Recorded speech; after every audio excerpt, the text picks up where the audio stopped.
तो आज हम समझेंगे डू, डज और डिड का जो यूज़ होता है वो कहाँ पर होता है। वैसे तीनों का मतलब एक ही होता है, काम करना। ठीक है। अब क्या होता है कि क्योंकि ये डू है, डज है, डिड है, तो इसमें बहुत सारे बच्चे जो होते हैं कंफ्यूज हो जाते हैं। वैसे बहुत इजी सा है।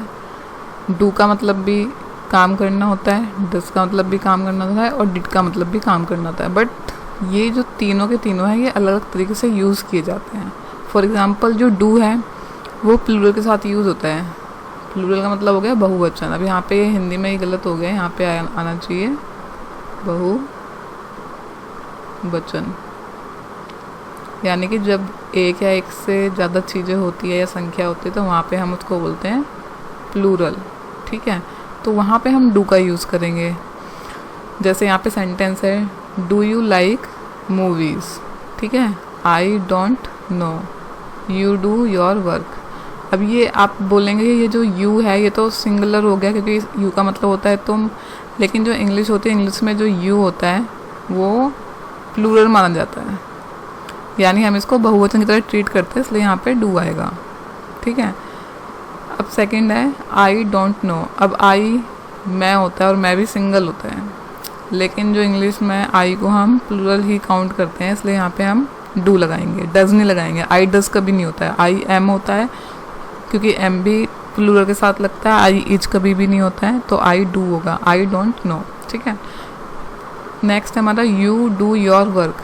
अब यहाँ पे भी यू है यानी कि ये भी प्लूरल है, तो यहाँ पे हम डू लगाएंगे। तो यू डू योर वर्क यानी कि चाहे वो आई हो या फिर यू हो। हिंदी में ये दोनों सिंगुलर होते हैं बट इंग्लिश में ये दोनों के दोनों प्लूरल हो जाते हैं। ठीक है। तो हम इनके साथ हमेशा डू का ही यूज़ करेंगे, कभी भी हम इसके साथ डज नहीं लगाएंगे।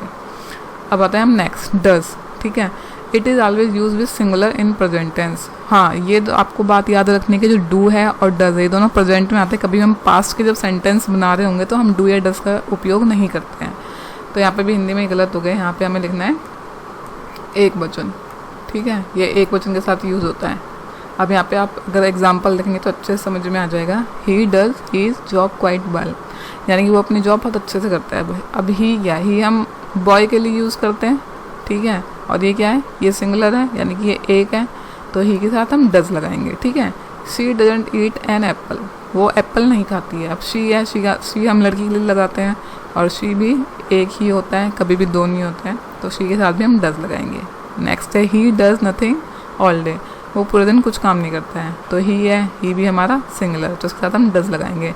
तो जहाँ पे भी प्रेजेंट और पास्ट वाले सेंटेंस होंगे वहाँ पे हम हमेशा डू लगाएंगे और डज लगाएंगे। डू हमारा प्लूरल के साथ आएगा, डज हमारा सिंगुलर के साथ आएगा, तो बहुत आसान से ही है।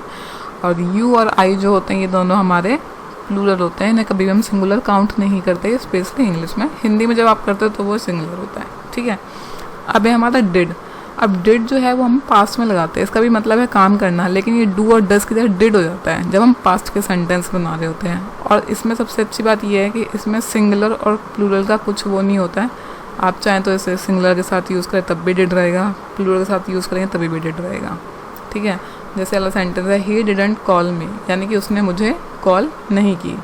अब ये ही है और ये हमारा ही जो है वो सिंगुलर है। सिंगुलर मतलब एक वचन है, यानी कि एक आदमी के बारे में बात हो रही है, लेकिन यहाँ पे डिड लगा हुआ है यानी कि पास्ट सेंटेंस के बारे में कि उसने मुझे कॉल नहीं की, यानी कि आप बता रहे हो किसी को कि कल उसने मुझे कॉल नहीं किया, तो यहाँ पे आएगा हमारा डिड, तो ही डिडंट कॉल मी। ठीक है।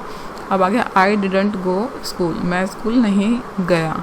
अब ये जो डिड है ये हमारा पास्ट के बारे में बता रहा है, तो हम यहाँ पे डिड लगाएंगे। और ये आई है तो यहाँ पे आई यानी कि सिंगुलर और प्लूरल का कोई चक्कर नहीं है, तो हम यहाँ पे डिड लगाएंगे।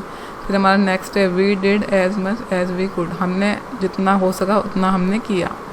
ठीक है। एज मच, एज का मतलब होता है जितना हो सका उतना। वी डिड, अब ये वी है, ये है प्लूरल, लेकिन इसके साथ भी हम डिड ही लगाएंगे। यहाँ पे डिड का कुछ भी सिंगुलर प्लूरल का कुछ चक्कर नहीं होता है, सिर्फ डिड होता है। तो बहुत सिंपल सी आपको बात याद रखनी है। डू हो गया, डज हो गया और हो गया हमारा डिड। ठीक है। अब डू और डज है वो प्रेजेंट में लगाएंगे हम, जहाँ पे भी हम अभी की बात कर रहे होंगे, और जो डिड होगा वो हम लगाएंगे अपना पास्ट में। ठीक है। और डिड के साथ सिंगुलर और प्लूरल कोई चक्कर नहीं, तो सबके साथ ये डिड ही जाएगा। ही होगा तो भी डिड होगा, वी होगा तो भी डिड होगा, दे है तो भी डिड होगा जब हम पास्ट के सेंटेंस बना रहे होंगे। और जो हमारा डू और डज है जो प्रेजेंट में हम यूज़ करेंगे, इस हमें सिर्फ इतना ही ध्यान देना है कि जो डू है वो हमारा प्लूरल के साथ और जो डज है वो हमारा सिंगुलर के साथ।